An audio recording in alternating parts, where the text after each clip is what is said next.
Hello everyone, welcome back to my channel. आज के video में मैं बेसिकली बात करने वाला हूँ कुछ ऐसी गलतियाँ जिनको बच्चे लास्ट मोमेंट में जरूर करते हैं और उसका रिजल्ट क्या होता है, वो WBJ में एक अच्छा रैंक या अच्छा मार्क्स हासिल नहीं कर पाते।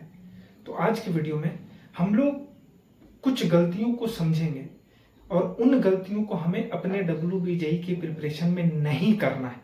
अगर तुमने इन गलतियों के ऊपर कंट्रोल पा लिया तो चांसेस है कि ये जो लिमिटेड टाइम तुम्हारे पास बचा हुआ है इनको तुम अच्छे वे में यूटिलाइज करके एक अच्छी रैंक, एक अच्छी स्कोर तुम अचीव कर सकते हो WBJ 2026 में।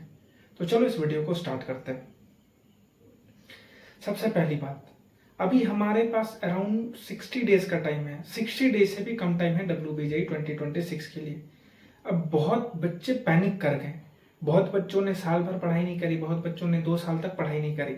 अब उन्हें लग रहा है कि ये 60 डेज में मैं ऐसा क्या कर दूं कि मेरा रैंक बन जाए या मेरी मार्क्स अच्छी आ जाए।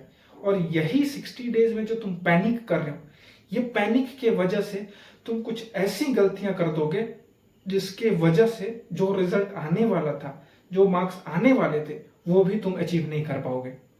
तो हम लोग आज के वीडियो में समझेंगे कि वह क्या क्या गलतियां हैं जिन्हें हमें अवॉइड करना है। तो सबसे पहली गलती, कोई भी कैंडिडेट कोई न्यू चैप्टर नहीं पढ़ रहा होगा।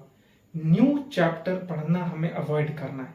और न्यू चैप्टर का मतलब ऐसे चैप्टर जिनकी बेसिक तक तुम्हें नहीं आती, ऐसे चैप्टर जिनका बेसिक नॉलेज भी नहीं है, उन चैप्टर को तुम लास्ट के 60 डेज में नहीं करोगे।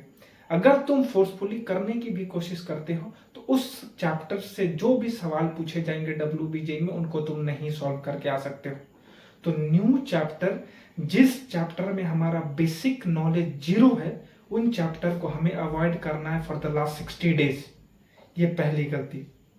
दूसरी गलती, PYQ को अवॉइड करना। बहुत बच्चे क्या करते हैं, बहुत बच्चे लिमिटेड प्रॉब्लम करेंगे। कोई MTG सॉल्व कर रहा होगा, कोई किसी टीचर के रिकमेंडेड प्रॉब्लम को प्रैक्टिस करता है, बट PYQ छोड़ देता है। PYQ is a gold mine in last 60 days.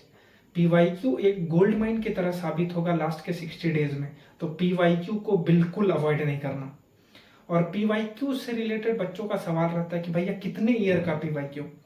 देखो, बहुत ज्यादा बैक में जाके PYQ करोगे वो भी वेस्ट है, बहुत करंट पेपर के भी PYQ करोगे तो भी वेस्ट है। तो मिनिमम 3 से 4 सालों का PYQ करना। 2023 से 2025 के PYQ कर सकते हो, 2022 से 2025 के PYQ कर सकते हो। 3 से 4 सालों का PYQ मोर देन इनफ है। PYQ बेसिकली ट्रेंड और एग्जामिनर का माइंडसेट बताता है कि कैसे सवाल पूछे गए पिछले 3 सालों में, एग्जामिनर जनरली क्या पूछ रहा है किसी पर्टिकुलर चैप्टर से, यही हमें PYQ बताता है। और इन्हीं कारणों की वजह से हम PYQ करते हैं। तो PYQ को अवॉइड बिल्कुल नहीं करना है। तीसरी गलती, मॉक टेस्ट ना दे पाना। लास्ट 60 डेज में हम इतना चैप्टर की ओर अग्रसर हो जाते हैं या इतने चैप्टर के लेक्चर देखने लगते हैं कि हम मॉक टेस्ट अवॉइड कर देते हैं। और मॉक टेस्ट अवॉइड करना is like death of your rank. अगर तुमने मॉक टेस्ट अवॉइड करा तो कहीं ना कहीं तुम्हारी रैंक बुरी हो जाएगी, तुम अच्छा रैंक नहीं ला पाओगे। तो मॉक टेस्ट को बिल्कुल अवॉइड नहीं करना। मॉक टेस्ट कंपलसरी है। तुम 2 मॉक टेस्ट दो, 3 मॉक टेस्ट दो, बट मॉक टेस्ट एग्जाम के पहले जरूर लिखना है।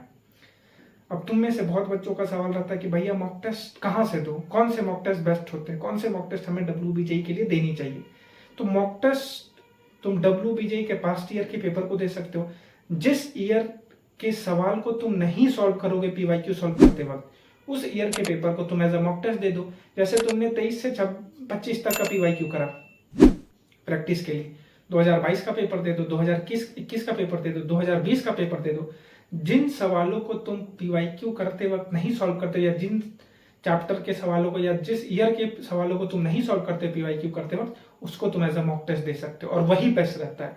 पास्ट ईयर के पेपर को ही अगर हम मॉक टेस्ट की तरह दें तो वो हमारे लिए बेस्ट है। तो मॉक टेस्ट हमें अवॉइड बिल्कुल नहीं करना है। 2 लिखेंगे, 3 लिखेंगे, लेकिन एग्जाम से पहले एटलीस्ट 2-3 मॉक टेस्ट तो जरूर लिख के जाएंगे।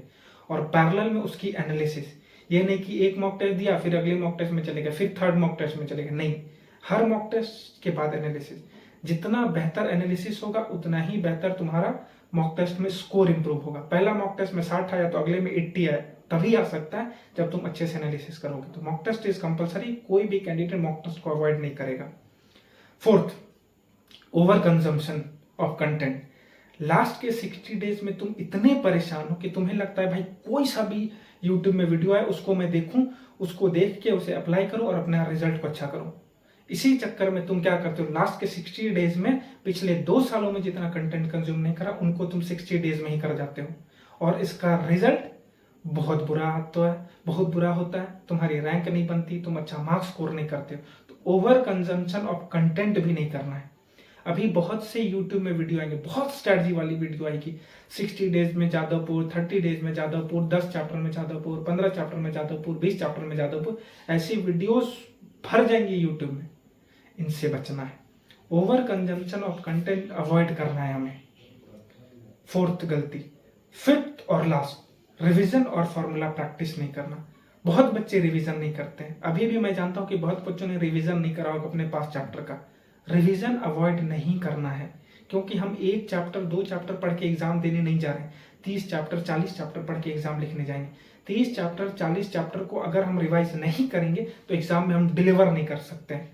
मेरा रोटेशनल बहुत अच्छा होगा, पीरियोडिक बहुत अच्छे से मैंने पढ़ा होगा, बट उसकी अगर रिवीजन नहीं करते एग्जाम से पहले तो हम उस चैप्टर से आने वाले सवालों को एग्जाम में नहीं सॉल्व करके आ सकते।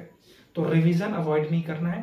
पैरेलल में फॉर्मूला की प्रैक्टिस या फॉर्मूला को रिकॉल करना। एक फॉर्मूला शीट बना लो, शीट नहीं बना सकते तो मैं पीडीएफ सेंड कर दूंगा, उसे हर मॉर्निंग हर रात को देखना है, सुबह उठने के बाद, रात को सोने से पहले। इससे क्या होगा, जो फॉर्मूला पे सवाल एग्जाम में देखेंगे उनको तुम डायरेक्टली सॉल्व कर सकते हो। क्यों? क्योंकि तुमने फॉर्मूला रेगुलरली रिवाइज करा है। कॉन्सेप्ट की रिवीजन, फॉर्मूला की प्रैक्टिस, ये मस्ट है, इसे हम अवॉइड नहीं करेंगे। तभी हमारा WBJE में एक अच्छा रैंक, एक अच्छा स्कोर आएगा और एक अच्छे कॉलेज में हम एडमिशन के लिए कैपेबल हो सकते हैं। तो इन 5 गलतियों को हमें अवॉइड करना अगले 60 डेज के लिए। अगर इनको अवॉइड करने में हम कामयाब रह जाते हैं तो चांसेस है कि हम WBJE में अच्छा रैंक, एक अच्छा मार्क्स स्कोर करके एक अच्छे लेवल के गवर्नमेंट कॉलेज में एडमिशन पा सकते हैं। तो इन 5 गलतियों को अवॉइड करना। दोबारा से रिकॉल करा दे रहा हूँ, न्यू चैप्टर नहीं पढ़ने हैं, PYQ कंपलसरी है, mock test is compulsory, over consumption of content नहीं करना है, रिवीजन और फॉर्मूला प्रैक्टिस मस्ट है। नहीं करोगे रैंक खराब हो जाएगी, मार्क्स अच्छे नहीं आएंगे। ये 5 गलती को अवॉइड करो, WBJE की जर्नी तुम्हारी स्मूथ होगी और एक सक्सेसफुल कैंडिडेट बनके तुम WBJE से एग्जिट करोगे। इस वीडियो पे इतना ही। वीडियो अच्छी लगी वीडियो को लाइक कर लेना, चैनल में नया हो तो चैनल को सब्सक्राइब कर लेना।